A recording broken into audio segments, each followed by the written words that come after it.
This company is sustaining its green footprint with this new hire. The Kroger Company is welcoming Suzanne Lindsay as Director of Sustainability.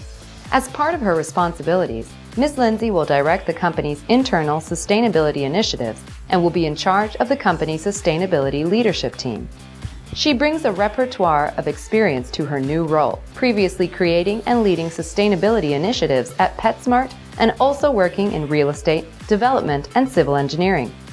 Ms. Lindsay earned a bachelor's degree in civil engineering from Lawrence Technological University in Michigan. Lynn Marmer, Group Vice President of Corporate Affairs at Kroger, states, "We've made substantial progress in sustainability in the past 5 years through energy savings, waste reduction, transportation efficiency, and by reducing the use of plastic bags." Ms. Marmer continues, "Suzanne will help us accelerate our progress and identify new opportunities to improve our environmental stewardship.